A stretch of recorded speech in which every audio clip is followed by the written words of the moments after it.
Hey, how's it going, everybody? It's your boy, Delightful Kiss Boy, and today I'm going to be talking about gambling in one of my personal favorite games, Stardew Valley. That's right, there is a hidden casino in the game where you can gamble, you can play slots, you can play basically blackjack. It's a lot of fun. And I'm not going to spoil how to unlock it, so if you want to know that, you can go look up a different video about how to do that. I'm sure there's plenty out there. But I'm going to be focusing on the mathematics behind the games and maximizing your hourly profits so that you can make those big bucks as quickly as possible. Now, I've been working on some card counting videos, some real blackjack stuff. Taking a little bit of a break from that. I've been a little bit busy lately, and I don't know, I got really motivated to make this video, so I thought, why the heck not? But if this kind of stuff sounds interesting to you, kind of game analysis, math, coding, gambling, all sorts of stuff, probability, consider subscribing. We have a lot of fun around here. All right, without further ado, let's just get into it. I'm going to give you the TLDR right up front.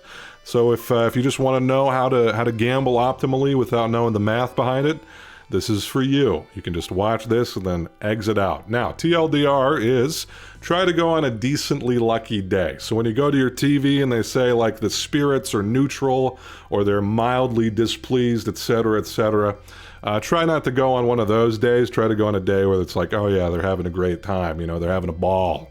It's not really that big of a deal, but you need a bigger bankroll otherwise in general because you will have a higher likelihood of going broke and needing to pay more into, you know, buying coins, all right?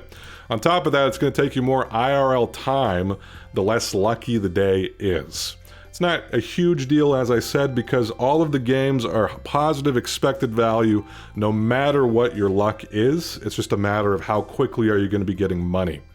Now, if your Qui coins are less than about 600, you want to bet 10 on slots. So for those who don't know, slots you can bet 10 or 100. As long as you are under about 600, you're going to want to bet 10 on slots. This value fluctuates based on your luck value, but on a decently lucky day without money, many other bells and whistles like, getting luck boosts or anything like that, it's going to be around 600 where you want to start betting on the hundreds on the slots. And while you have less than 250,000 Qui, I think it's pronounced Qui, I don't know, you're going to want to bet 100 on the slots. And don't even think about playing CalicoJack until you get to about 250,000 Qui. After you get to about 250,000 Qui, that's when you want to switch over to high-stakes CalicoJack. Once you're on the CalicoJack, here's how you're going to play, all right? You hit on any hand that is less than 18, and you hit on 18 if the dealer has a 9 or an 8 revealed. The wiki actually got it wrong. If you go to the wiki right now and you look it up, they say just hit on a 9, but you also want to hit on an 8, all right? And I will prove it mathematically later. Now, double or nothing up to about 20% of your bankroll. So in CalicoJack, once you win, you have the option to double your next bet, double or nothing. You want to keep doing that until you get up to about 20% of your bankroll. So if you have 1,000,000 Qui, for example, the way you want to do it is you want to bet 1K, 2K, 4K, 8K, 16K, 32K, 64K, 128K, and then if you win that one, that's when you stop and you start over. So it's always going to be about 20% of your bankroll, and this is to prevent you from going broke. But let's talk about why you would even want to gamble in this game, because there's a hidden casino, and there is a shop that's in the casino that takes the unique currency that you can only get by basically buying the tokens, and they cost a lot, or gambling. So you're going to want to gamble if you want to buy from the shop. And the shop has some unique items. It has a beautiful little top hat. Look at that. It's got a rare crow wearing the top hat. Actually, they're sold separately. Sorry, bucko. And then they've got fireworks here. We got 3 different flavors. We got strawberry, grape, and what the fuck is a teal candy? Like, I don't know what a teal fruit is. I'm stupid, anyway. We got wallpapers here. We got this kind of look like towels, you know what I mean? Like this one's purple, this one's pink. But these are wallpapers, and these are unique. I think they're exclusive to the store. There's unique flooring. There's some other items in there too as well that you can buy with the Qui coin as you accumulate it. You can also get farm warp totems, which are pretty useful. They're about 1k Qui coin a pop. And you can convert Qui to gold daily, kind of at a bad exchange rate. It used to be better because there was no limit on how much you could do it per day. There was no stock in the store. It was just unlimited. But now you can only buy 20 of each thing that you can actually sell for money. So if you're going for the good rates, so these ones have pretty good rates, you can convert about 14,000 Qui coin into 3.2 thousand gold per day by buying and selling the hardwood fence and all the fireworks. But you can also get a little bit more out of it, but it's kind of a rip-off because these two items don't really sell for that much. But you can convert a total of 54,000 Qui into about 3.9 thousand gold each day if you really want to, if you're really down bad for that gold, all right? And finally, another reason to gamble is just bragging rights. I don't know.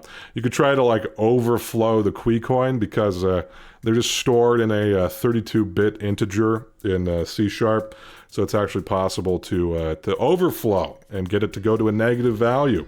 Pretty fun stuff. So, what are the games that are at your disposal when you go to said casino?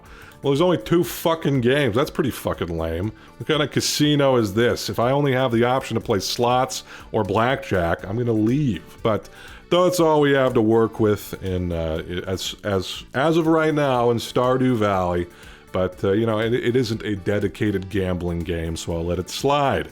But as I said, there's slots, and then there's basically blackjack in CalicoJack. But it's a special version for Stardew Valley. Now let's start out with slots. Slots are pretty simple-dimple. You push a button, you watch it spin, and you go hee, and you see if you win. Now, when you're playing slots, you only have 2 options for betting. You can bet $10, you can bet $100, and that's it. Now let's break down the odds of the slots. Here we go. This is when we have neutral luck. I'll come back to luck later and talk about its implications more in detail. But for now, this is if you're like, you know, the spirits are neutral today. You got no luck boosts. You're just basic bitch vanilla boo-boo shit. All right, here we go. So you have about a 20% chance of getting 1 cherry, which gives you 2 times what you put in. So basically, if you put in 10, you'll make 20. Well, you won't make 20. You'll profit 10, all right? Because you already put 10 in. That's what these odds are taking into account, is that you've already put your bet in, and it's lost, basically. So you get back, you put in 10, you get back 20% of the time. You put in 10, you get back 30, 10% of the time when you get 2 cherries. If you get 3 turnips, you get 5x what you put in, and that happens about 8% of the time. 3 milks, you get 30 times what you put in, that's 1% of the time. 3 little fishies, you get 80 times what you put in, that happens about 0.3% of the time. 3 little snail shells, or what are nautiloids, I don't know what the fuck they are. Nautiloids, that's from BG3, dude, what am I talking about? Anyway, you get 120 times what you put in, that happens about 0.2% of the time. 3 melons, you get 200 times what you put in, that happens about 0.25% of the time. 3 cherries, you get 500 times what you put in, that's 0.09% of the time. And then 3 diamonds, you get 1,000 times what you put in, that's 0.06% of the time. And then the jackpot is 3 star fruit, which you get 2,500 times what you put in. That happens about 0.1% of the time. One thing that's interesting to note is that you're more likely to get the jackpot than you are these 2 entries. I don't know why, but that's how the game works. So you have a 40% chance to win something when you have neutral luck. And it has an EV of 4.93 times profit per spin. So that means that if I put in $10, I'm expected to make $49.3 or Qui per spin, which is pretty fucking good because for anyone who's played real slots, those are numbers that any gambler could dream of. It's a positive expected value where you're winning not most of the time, I guess close to half of the time, and your expected value is off the fucking charts. It's pretty crazy. So, slots in this game are very, very good. Now, the other game you can play is CalicoJack. And CalicoJack works pretty much like blackjack. You start with 2 cards each, you and the dealer. One of the dealer's cards is going to be hidden. Now, the first card that you get is going to be between 1 and 11, and the second card you get is going to be between 1 and 9. The revealed card on the dealer's side is the 1 to 9 card. One of them is hidden, that's the one that's between 1 and 11. Your goal is to beat the dealer's score without going over 21. If you get to 21, you automatically win. That's where this is a bit different from real blackjack. I mean, besides the fact that these are just, there's no aces, for example, and, you know, yada, yada, yada. But you automatically win if you get to 21. You don't wait to see if the dealer gets to 21. You just auto-win immediately. So that's something that's in your favor. Also, if you go over 21, you just immediately bust. You go and bust, and you auto-lose. So you don't want to do that. That's, you know, heavily discouraged. Now, otherwise, if you don't go, you know, get to 21 or go over, the dealer will play out their turn, and then you will win if the dealer busts. You'll tie if the dealer's score equals your score, which means that you just get your money back, nothing happens, and you're going to lose if the dealer's score is greater than your score. All right? Now, you have 2 different options for different actions you can take on your turn. You can either hit or you can stand. Let's start off with hitting. When you hit, you get a new card between 1 and 9.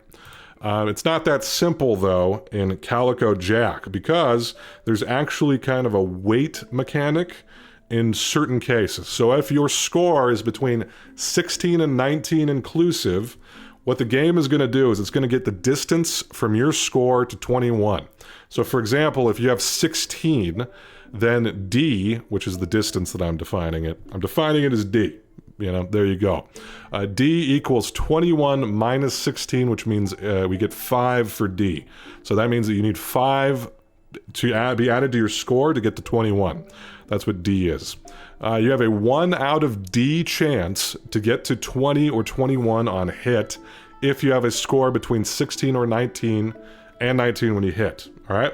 So if I'm at 17 and I hit, there's a 42% chance to bust, a 21% chance to get to either 20 or 21 each. So that means there's a 21% chance to get to 20, 21% chance to get to 21.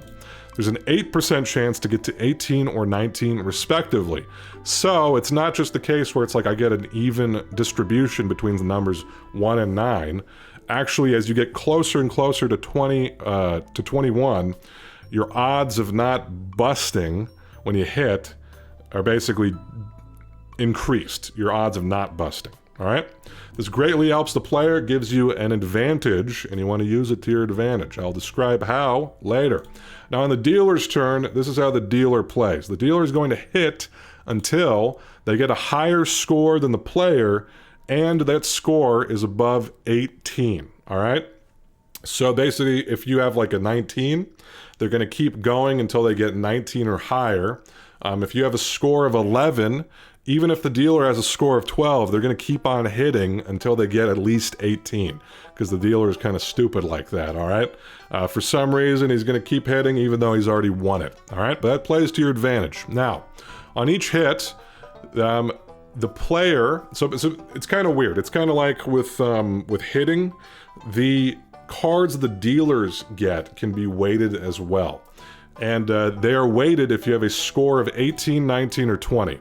If you have a score of 18, every time the dealer hits, they have a 10% chance to auto-bust, meaning that the card that they get will cause them to go over 21. All right? Now, what's funny about that is that usually in the game, you can only get the cards 1 to 11 or 1 to 9. But in these specific cases, you can get, like, ridiculous numbers on the dealer's side. So if you have 18 and then the dealer starts going, each time they hit, they have a 10% chance to auto bust. If you're at 19, each time they hit, 25% chance to auto bust. And then if you have 20, they have a 50% chance to auto bust every single time they hit. Now, there's also one new mechanic that has been added in the 1.6 update that wasn't there previously.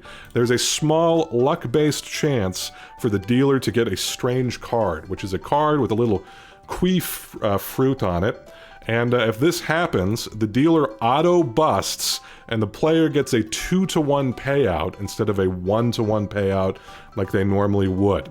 Now, I'll get into what this small luck-based chance is in a bit when we talk about luck, but it's pretty small. It's usually going to be less than a % chance per hit that they're going to actually run into this scenario.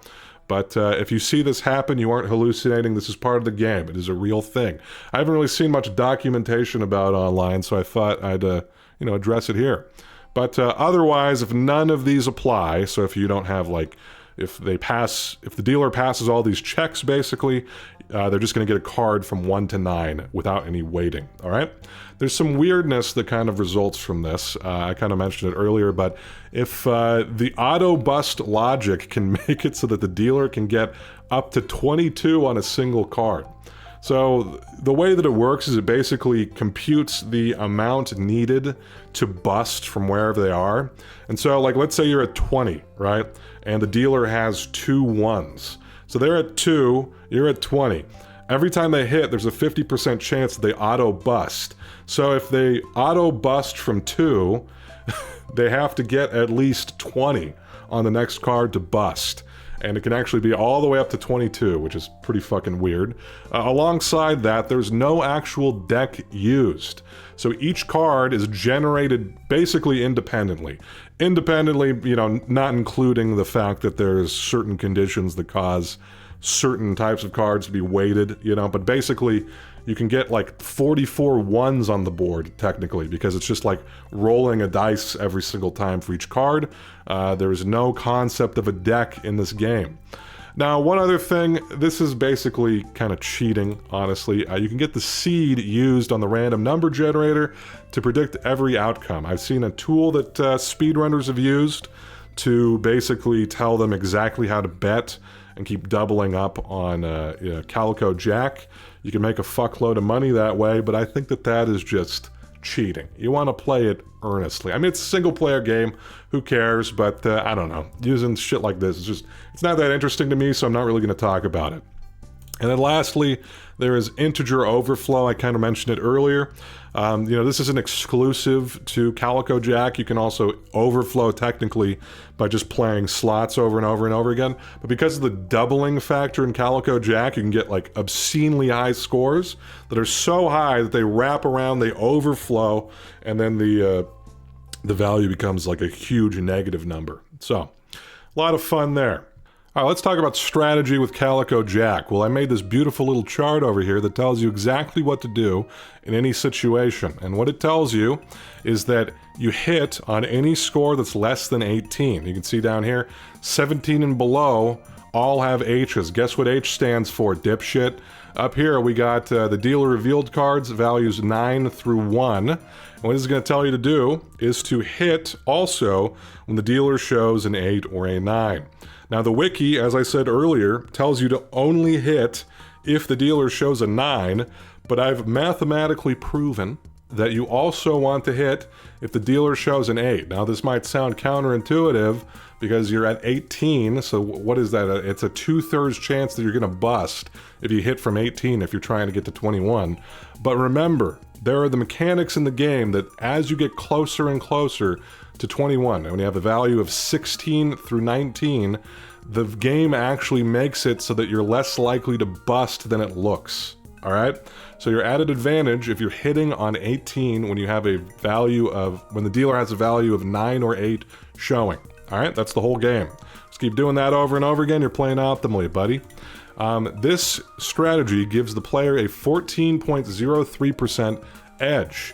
Now, this would be huge in a normal gambling game. That would be amazing in real life. You would just be raking in cash.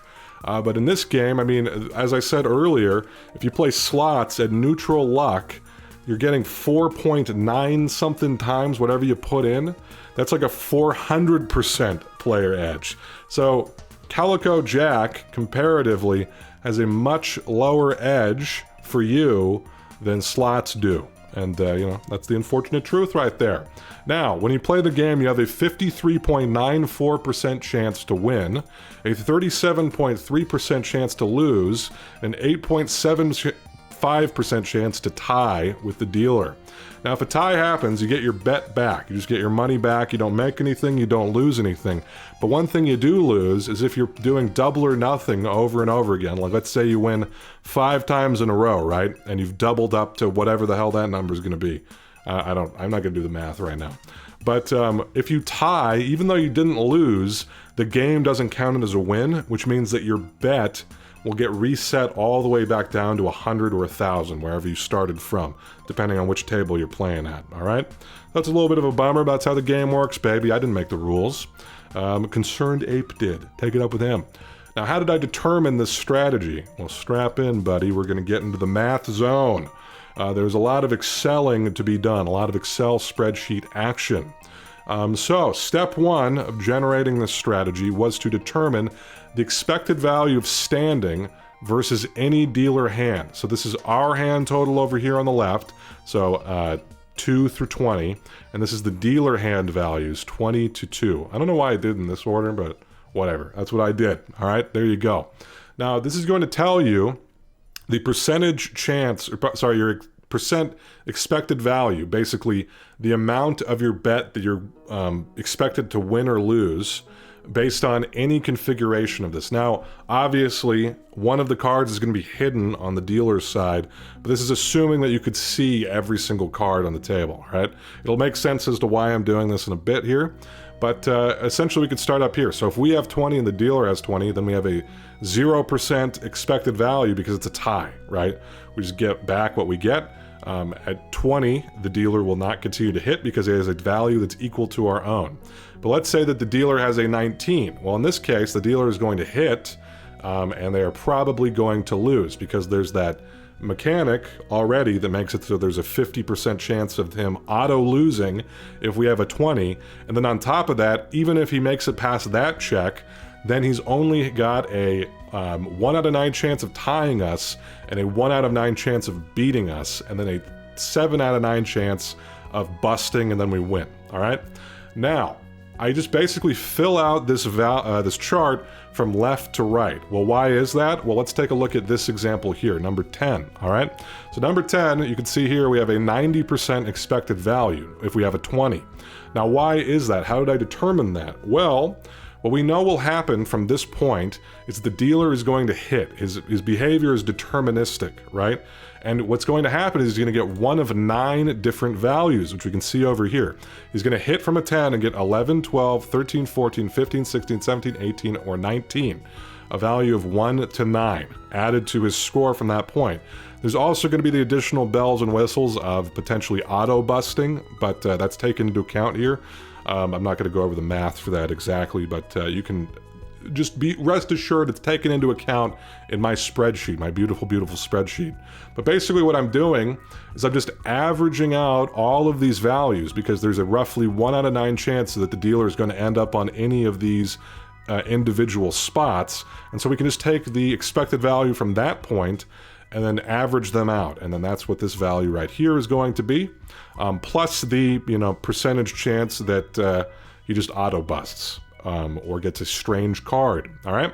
So we fill out the entire chart like this, where all of the cells are basically referencing all of the cells to the left of it, and then we end up getting this chart. As you can see here, everything from 17 and below is all the same. Now, the reason for this is because the dealer keeps hitting over and over and over again until he gets a score of at least 18, regardless of what your score is going to be. If you have 19 or 20, he will also try to beat those scores. But even if you have 10, the dealer is going to keep hitting over and over again until he gets up to at least 18. So our chances, if we have a 17 or below, are basically we're just banking on the dealer busting, because the dealer is never going to stop until he gets to 18. So we just have to hope that he goes over, all right? That's why all these values kind of suck, all right? If we're just standing on these lower values.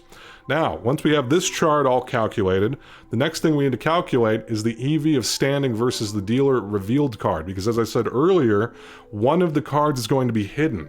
So how do we determine this? Well, basically what I can do is if we take this value up here, the way that we determine the expected value when we have a 20 and the dealer has a 9 showing and then 1 hidden card is all we do is we got to take the 11 different values, hand values that the dealer could have given that he already has a 9, and we average them out. So you can see here, if he has a 9, the other one can be an 11, which means that he can have a 10, 11, 12, 13, 14, 15, 16, 17, 18, 19, or 20. And they're all equally likely. So all we have to do to get this value over here is we just average out all of these expected values, and all of a sudden we've got a little chart that tells us, hey, this is our hand score, this is the dealer's revealed card, this is our expected value if we stand, i.e. we don't do anything, we don't hit at all, we just stay with what we got, all right? And so we have this little chart built out here. Now the next step is we want to do the exact same thing with hitting. We want to have a chart that tells us our expected value if we hit from any value versus any dealer revealed card. Now, what we have to do alongside building out this chart here is we have to build out a max expected value chart. That's what the one on the right is over here. All right? So the first step here is we got to just fill out the first row in the hit chart. As you can see here, we have a negative 78% expected value if we hit from 20. And that's because we specifically have to get a 1, right? So there's a 1 out of 9 chance of getting a 1, and then there's an 8 out of 9 chance that we bust. So it's pretty bad if we do this. And now what we can do here is we actually have to build out both of these charts kind of in tandem, all right?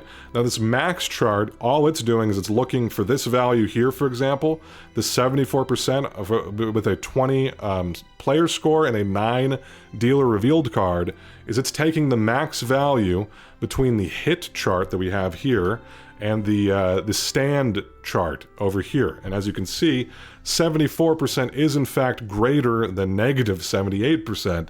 So the max chart is saying, all right, well, if we have a 20 and the dealer has a revealed 9, we have a 74% expected value. Now the reason that we have to build out this chart in parallel with this one is that what we need to do essentially to calculate the score, let's say if we have a 9 versus a dealer revealed 9, so we could have like a 4 or a 5, and our total for our hand is 9, right? Well, the way that we determine the value, the expected value of hitting from this point, is we just have to pop over to the max EV chart. We can't pop up on the hit chart because hitting isn't always going to be the best move from wherever we end up, right? We want to take the maximum expected value move from that point. So what we need to do is we need to reference the max EV chart. So as you can see here, if we have a 9, we can get to a 10, 11, 12, all the way up to 18 if we hit, because we get another value from 1 to 9. So what we do is we average out all of these different values from the max EV chart, and that's going to tell us what to put here. So basically the way that this works is we have to populate this chart from left to right, and it's referencing the max EV chart, which is also being populated based on this chart. So there's kind of a circular dependency between these two charts, but we've filled this one out one ahead so that we can basically reference the values from this chart. It's a little bit complicated, but essentially what we're doing is we're saying, hey, from this point, we're going to be making the optimal move based on where we get to, based on what card we get when we hit. Let's average out all of the different possible outcomes that we can get when we hit and see what our average expected value is going to be.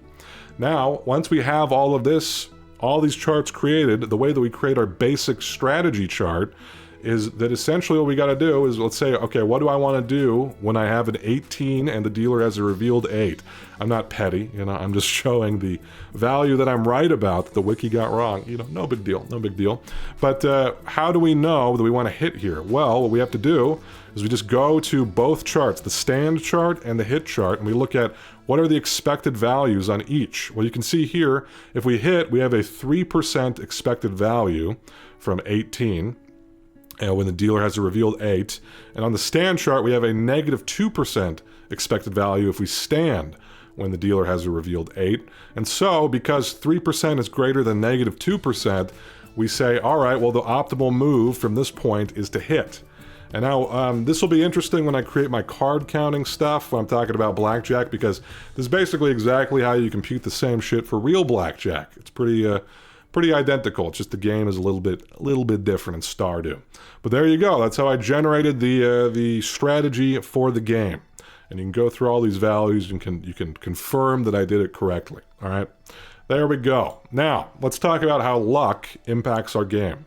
There are two different types of luck in Stardew Valley. There's daily luck, which is kind of a global daily value that changes from day to day. And there's a player-specific luck level. Let's start with daily luck. This is going to be a value between negative 0.1 and 0.1. And the way that you can kind of get a gauge on where your daily luck is at is by watching the TV. I don't remember exactly what the channel's called, but it's the one where it's like the spirits are mildly displeased today, etc., etc. That's going to give you an indication of how much daily luck there is, all right? The more positive the results of that channel are, you know, if they're pleased or they're very pleased, it's going to be a higher daily luck value. And if they're displeased or angry or whatever, it's going to be a lower and a negative daily luck level. You're not going to get the exact value, but you can kind of approximate it, all right? Now this daily luck level can be boosted if you have the special charm, all right? It's an item in the game. I'm not going to tell you how to get it, but there's an item that can boost your daily luck by 0.025, all right? Now in addition to that, there's also a luck level, which is player-specific, which is determined by items, food, etc., etc. There's no explicit limit for this value, but practically speaking, I don't see a way to get above about a +9 modifier. And the way that I see you can do that is by eating a magic rock candy, which gives you +5 luck. Now, it should be noted that food and beverage luck boost or stat boosts do not stack. All right. Basically, you can have one food-based buff and one drink-based buff. So, Magic Rock Candy gives you a whopping +5 luck. Quee-seasoned ginger ale is a +2 bonus. Why? Because ginger ale, you can cook it and you can add quee spices, which increase all the stat boosts from the ginger ale by 1. And ginger ale already gives you a +1 luck boost. So if you do this, you get a +2 boost there. And you can also wear up to 2 lucky rings, which will give you a +2 bonus to luck. Each individual one gives you a +1. Now, these two types of luck are treated differently from, you know, activity to activity, and it depends on it. So let's talk about how it affects your chances in slots to start off with. Well, here we have our original chances when we had neutral luck. Well, the way this works is that the odds are multiplied by a luck-based modifier. This modifier is calculated by taking 1, adding your daily luck value times 2, and then you add your luck level times 0.08. All right, and this will give you the modifier. And so if our daily luck is negative 0.05, the spirits are slightly displeased, and our luck level is 5, like let's say that we ate a miner's treat, a magic rock candy, excuse me, then our luck level would be 1 minus 0.05 times 2, because it's a negative modifier here, plus 5 times 0.08. And our total value would be 1.3. Now what we're going to do is we're going to take this 1.3 value and we're going to multiply it by all of our previous values, all of our previous chances. You can see here our 20% goes to 26%, all the way down to the jackpot going from 0.1% to 0.13%. Now this modifier increases our EV from 4.93x per spin to 6.71x per spin, which is pretty significant. Additionally, our odds of winning went up from 40% to 52% by increasing our luck in this way, all right? So it's a pretty significant boost, especially with slots. So with max luck on slots, your multiplier is 1 plus 0.125. That'd be if you have a max luck day plus the special charm that increases your luck by 0.025 times 2 plus 9, because 9 is basically the practical limit for what you can have for your own luck level, times 0.08, which is a 1.97 modifier. You're going to multiply all of the chances. You're practically doubling all of your chances on everything, which gives you a 10.68 times EV per spin, which is huge. And it has a 79% chance to win if you do this. This is gambling on steroids, baby. You're going to be rolling in the big bucks. This is a disgusting photo of Bezos, by the way. Looks like a newborn baby. That's awful. I don't know why I chose that picture there. But yeah, basically if you do this, you're going to be making so much fucking money. It's going to be crazy. Well, I mean, it's Qui coins, right? You can't directly exchange it for money, but there you go. You get what I'm talking about. Well, how does luck affect CalicoJack? Well, before the 1.6 update, not at all. Now, only affected in one way. So there's only one way in which this game is affected by luck, and that's your strange card chance. As I said earlier, the strange card is that whenever the dealer hits, there's a small chance to get the strange card, which will be a card that has a little Qui fruit on it. And that means the dealer is going to auto-bust, and the player gets a 2-to-1 payout rather than the standard 1-to-1 payout. Now, the odds of this happening are influenced by luck. There is a 0.1% chance base, and then you take that and you add your daily luck divided by 20, and you add 0.2% of your luck level to that value, all right? And the minimum is going to be a 0.05% chance. Now, with negative 0.05 daily luck and a 5 luck level, like we talked about earlier, there is a 0.1% chance minus 0.05, because we have a negative daily luck modifier, divided by 20, plus 0.2% times 5. In this case, it's going to be a 0.85% chance, so slightly less than a 1% chance each time that the dealer hits that he's going to auto-bust and we get that 2-to-1 payout.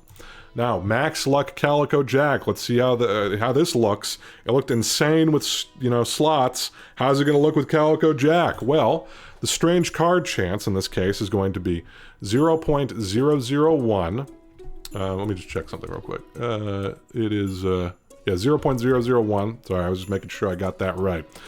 Plus 0.125 over 20, plus 0.002 times 9, which is a 2.53% chance that each time the dealer hits, he's going to get that strange card, and you're gonna, he's gonna auto bust and give you more money.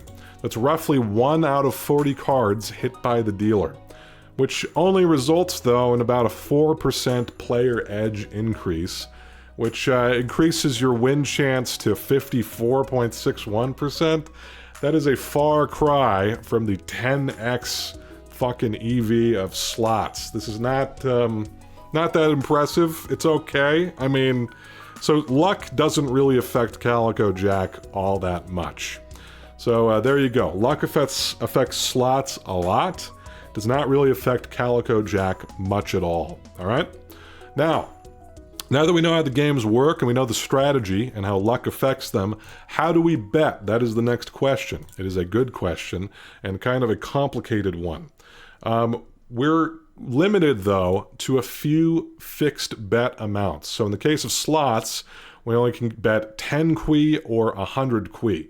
In CalicoJack, we can only bet 100 Qui or 1,000 Qui, depending on which table you're playing at. But we can double or nothing when we win, which means that we can keep upping our bet size and doubling it, and going exponential, potentially. So how do we determine, though, what our bets should be? When do we determine it? When we stop doubling in CalicoJack? How do we determine between 10 Qui and 100 Qui for slots?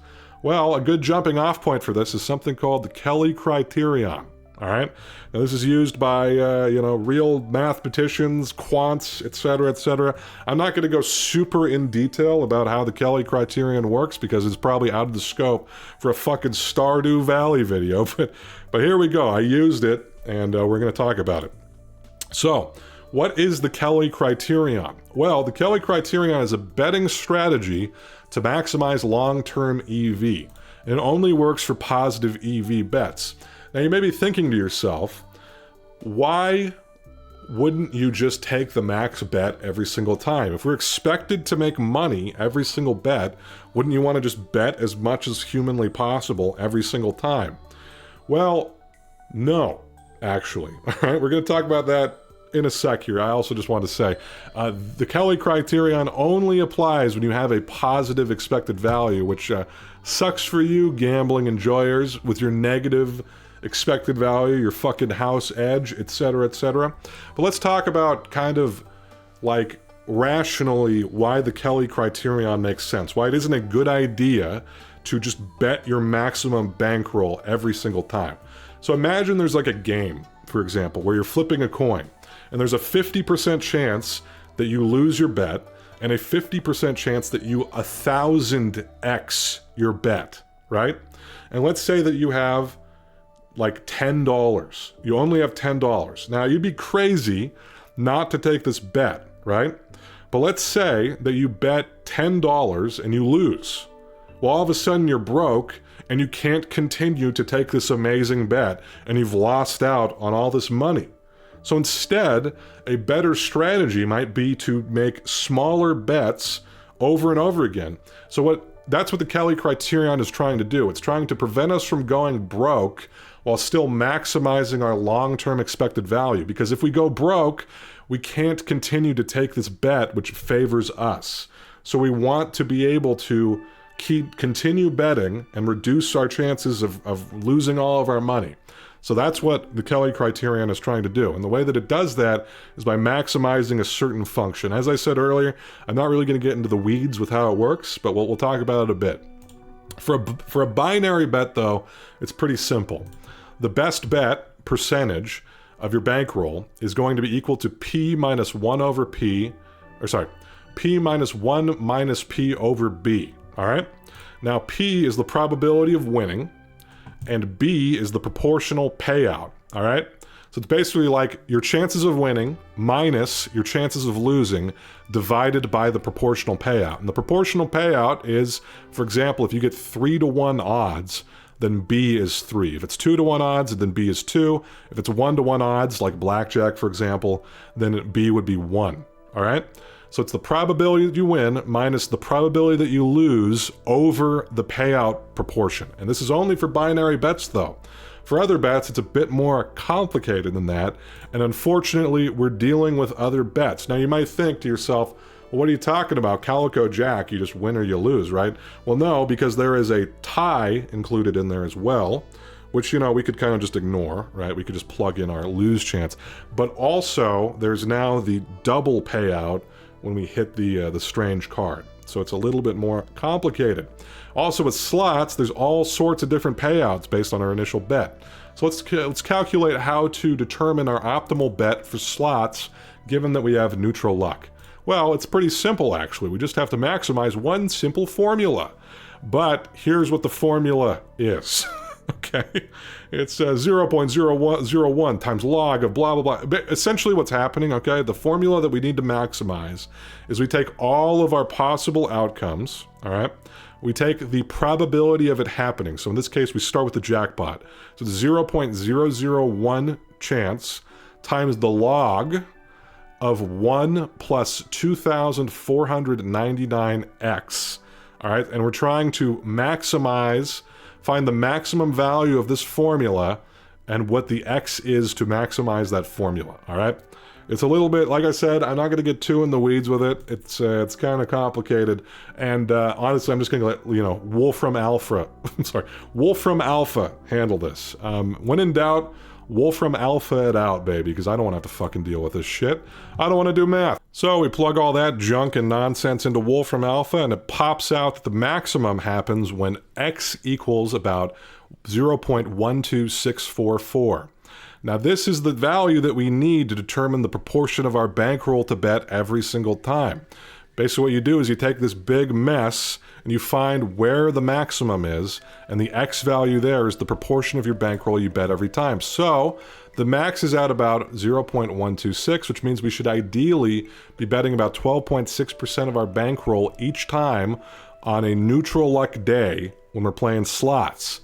But we can only bet fixed amounts, right? You can only bet 10 Qui or 100 Qui. I always forget what the fucking currency's called. I want to say gold, you know, but this is nonsense land. We don't need to worry about that. We have Qui coin here. It sounds like a cryptocurrency. Anyway, it's fine, it's fine. As long as we try not to exceed 12.6% of our bankroll per bet, we should have a low chance of going broke, which will allow us to take advantage of the positive EV bet as long as possible without going broke and needing to buy more Qui coin. So, if our luck is neutral, we should only make a 100 Qui bet if it is 0.126 or 12.6% of our bankroll. So in this case, we should only make a 100 Qui bet if our bankroll is at least 794 Qui or 800 Qui. But usually, when you go to the casino, you're going to go on a day where your luck is pretty good. In this case, let's say that we have a 0.05 luck. The spirits are feeling good today, baby. Well, in this case, if I run it back through Wolfram Alpha, the Kelly criterion says we can bet up to 17% of our bankroll. That lets us bet 100 Qui if we only have about 588 Qui in our bankroll. Let's just round it up to 600 to be safe. So that means that before, on like a pretty good luck day, before you get to 600 Qui, you should be betting 10. Once you get up to 600, that's when you start betting 100. Now, if you dip down below 600, you start betting 10 again. And if you keep doing this, you have an extremely low chance of going broke, especially when you hit 600. It's very, very low, all right? So you just gotta do this. When you get to 600, start betting 100. Before that, only 10s, and you're gonna be good. Well, let's talk about CalicoJack. How much do we gamble each time in this game? Well, when luck is neutral, we can safely bet about 18% of our bankroll based on the Kelly criterion. That means that we can double or nothing up to about 1/5 of our bankroll and try to get those big wins, baby. That means that we keep, you know, like let's say that we have like 100,000, right? That means we can bet up to 20,000. So if we start off at 1,000, we just keep doubling up until it gets to 20,000, and then we're good. So even though CalicoJack gives us lower expected payouts, we can bet bigger on average by taking advantage of the double or nothing mechanism. At a certain point, CalicoJack should let us make more Qui per hour than slots, because slots, we have a fixed bet amount, right? It's 10 or 100. With CalicoJack, we can keep doubling up and getting to a very, very high number if we continue to win in a row. So speaking of which, how much Qui per hour does slots give you? Look at them go. Look at these olds go, baby. They're gambling, gambling, gambling. This is what I love to see in Vegas. Just people pushing those buttons over and over again. Isn't it depressing? Anyway, what I'm going to assume is that it's about 5 seconds per spin, which I timed it. That's about what you get. If you used like an auto clicker, you could get about, a spin every 5 seconds. At neutral luck, you get about 4.93 times what you bet per spin on average. At decent luck, you get about 5.52 times what you bet per spin. With 100 Qui, bets on a decent luck day, we should make about 397,656 Qui per hour, which is pretty fucking huge if we just keep playing slots over and over and over again. Now, CalicoJack is a little bit more complicated to determine how much you can make per hour. It's also about 5 seconds per hand. If it's not, get good, buddy. Just fucking add up your numbers and hit if you got 17 or less, and stand if you got 18 or more, unless you got an 8 or a 9 on the dealer's side. All right, there you go. But our bankroll determines our max bet amount, as I demonstrated earlier with the Kelly criterion. And this is basically when you stop doubling. As I said earlier, our bet amount with CalicoJack is variable, all right? So the chances that you're hitting your max bet decrease as you start to increase your bankroll, right? Because you have to keep stringing together win after win after win. And the risk of a loss kind of increases as you start to increase your bankroll and as you start to increase your doubling amount. So the Qui per hour that you can make in CalicoJack is bankroll dependent. Let's take a look at the data. Well, here I've got a little chart here. What I did is I wrote some bots to play CalicoJack over and over again, and I plotted, basically following the Kelly criterion, where you don't exceed a bet value of a certain amount, right? And this is qui per hour versus bankroll. As you can see here, the higher our bankroll, we have this logarithmic curve that kind of increases. So as our bankroll increases, we start to get more and more qui per hour that we are making. It starts to kind of level off as we get to higher and higher bankrolls. The reason for this is because of the additional risk that we take, right? We have to be winning more and more in a row to get to those bet amounts that we want, right? So for example, if we have to win 5, 6, 7 times in a row to get to a sizable bet amount, it's going to be less and less likely that we hit it, which eats into our time, right? So you can see here it's a logarithmic curve. I fit this regression right here to it. It's about 44,587 times log base 2 of x minus 384,648. That's about where, that'll give you about your qui per hour if you follow this strategy with CalicoJack. Now let's plot out, let's put onto this graph what our slots qui per hour looks like. Well, as you can see here, slots is basically completely linear. It is a constant value because we can't vary those bet sizes like we can in CalicoJack. So that means at a certain point, this slots line will intercept the CalicoJack line here, and that's going to tell us exactly when we should switch over from slots to CalicoJack. As I said earlier, it's around the 250,000 mark right here.